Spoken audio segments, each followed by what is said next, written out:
കോഴിക്കോട് കോർപ്പറേഷന്റെ മാലിന്യമുക്ത നവകേരളം ക്യാമ്പയിനിന്റെ ഭാഗമായി 12ാം വാർഡിൽ കണ്ണാടിക്കൽ സൗത്ത് റെസിഡൻസ് അസോസിയേഷന്റെ ആഭിമുഖ്യത്തിൽ 1 ഡേ 1 അവർ 1 ആക്ഷൻ പദ്ധതിക്ക് തുടക്കമായി. ചെടികൾ വച്ചു പിടിപ്പിച്ച് പൊതുസ്ഥലങ്ങൾ മാലിന്യമുക്തമാക്കുക എന്ന ലക്ഷ്യത്തോടുകൂടി നടപ്പിലാക്കുന്ന പദ്ധതിയുടെ ഉദ്ഘാടനം വാർഡ് കൗൺസിലർ കെ.സി. ശോഭിത നിർവഹിച്ചു.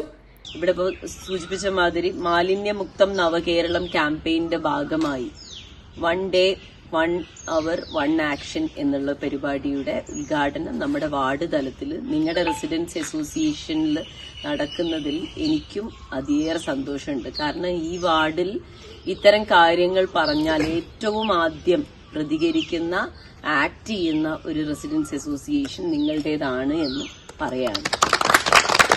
ഈ പരിപാടിയെക്കുറിച്ച് പറഞ്ഞപ്പോൾ പലരും പല ഒഴിവ് കഴിവുകൾ പറഞ്ഞെങ്കിലും നിങ്ങളുടെ റെസിഡൻസ് അസോസിയേഷനാണ് ഇനീഷ്യേറ്റീവ് എടുത്ത് ഈ പരിപാടി നടത്തുന്നതിന് മുന്നോട്ട് വന്നത്.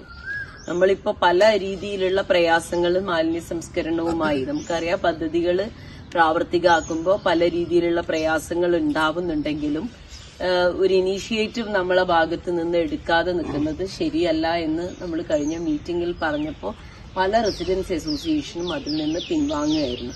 അപ്പോൾ അതിൽ നിന്നൊക്കെ വേറിട്ട ഒരു സ്റ്റാൻഡ് എടുത്തതാണ് നിങ്ങളുടെ റെസിഡൻസ് അസോസിയേഷൻ. അപ്പോൾ അതിന് നിങ്ങളെ മുക്തകണ്ഠം പ്രശംസിക്കുകയാണ്. കോർപ്പറേഷൻ പരിധിയിൽ പല സ്ഥലങ്ങളിലായി പദ്ധതി നടപ്പിലാക്കി വരികയാണ്. പുണർദം കുടുംബശ്രീ അംഗങ്ങളും ചേർന്നാണ് പദ്ധതി ഒരുക്കുന്നത്. Kannadikkal south residence association president K. Samikutty അധ്യക്ഷത വഹിച്ച ചടങ്ങിൽ Kudumbashree ADS Vichitra, advocate Abu Puthiyottil, Nishore, ward convener Najeeb എന്നിവർ ആശംസകൾ അർപ്പിച്ചു. Residence association secretary TK Suresh Babu സ്വാഗതവും ട്രഷറർ സുരേഷ് K നന്ദിയും പറഞ്ഞു. കുടുംബശ്രീ അംഗങ്ങൾ, ജനപ്രതിനിധികൾ, വിവിധ രാഷ്ട്രീയ പാർട്ടി പ്രതിനിധികൾ തുടങ്ങിയവർ ചടങ്ങിൽ പങ്കെടുത്തു. ACB news, Kozhikode.